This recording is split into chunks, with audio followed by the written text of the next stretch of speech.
Today we are going to be discussing the human papilloma virus and cancer. Now, what's a human papilloma virus? It is a small DNA-bearing virus. So unlike HIV virus, which bears RNA, this virus is a DNA-bearing virus. Number 2. There are about 200 different strains of this virus. But not all of them are harmful, only a few of them are of public health importance. Number 3. The virus has a proclivity to infect epithelial cells, that is, cells that line the mouth, the throat, the skin, the anus, the cervix of the uterus, the vagina, and the vulva. Now this is because the epithelial cells align. These organs have a flattened or squamous epithelium. Number 4. When the virus attacks these cells, it causes them to lose control and to multiply excessively until they become hip-top into groups that are called papillomas or warts. In most cases, there may be no symptom at all even though the infection is present. Now these are the people who, though infected, have no symptoms but can still transmit the disease. Number 5. The warts may disappear spontaneously if the immunity is strong, but may persist as a lifelong chronic disease which may later become cancer. Number 6. The human papilloma virus can cause cancer in 1. Throat cancer, 2. Cervical cancer, 3. Cancer of the vagina, 4. Cancer of the vulva, and 5. Cancer of the anus. Number 7.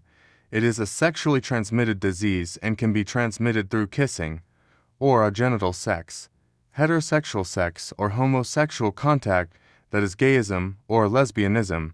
It is commoner in people with multiple sex partners. Number 8. A person who gets the virus but does not develop obvious lesions may still transmit the disease. Number 9. There is no cure for the disease and it's only managed symptomatically. Number 10. There are vaccines now available to protect against the disease. These vaccines are available, some to protect against the 2 most dangerous strains, some against 4 strains, some to protect against 9 strains. But the 2 most dangerous strains that cause cancer must be protected against by all these vaccines. Number 11. It is usually given to girls between 9 to 13 years. Boys of this age may also be given this vaccine to stop them from spreading the disease and also prevent them from developing other cancers like cancer of the throat and cancer of the anus. Number 12. The vaccine is quite effective and there are few side effects that are seen include swelling at the site of vaccination and occasional fever. Now the vaccine are quite effective but do not work 100%. So these vaccines prevent 70% of cervical cancer, 90% of throat cancer, 60% of vagina cancer, and 40% of vulva cancer. Number 13. The vaccine can prevent disease for 16 years, after which booster dose is required. Number 14. The vaccine can cause herd immunity. This means that if a large number of people within the community are vaccinated, then this interrupts transmission even to susceptible people, and so usually in immunology. When the substantial number of people in the community are immune, it interrupts transmission from person to person, and this called herd immunity. Number 14. The vaccination is not 100% effective.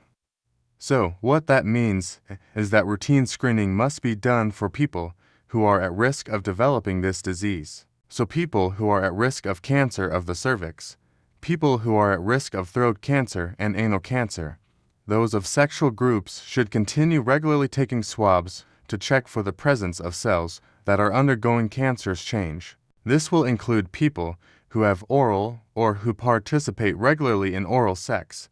Such people should have their warts checked periodically to see if such cells are developing. Now, no need to go into the details of how frequently this needs to be done.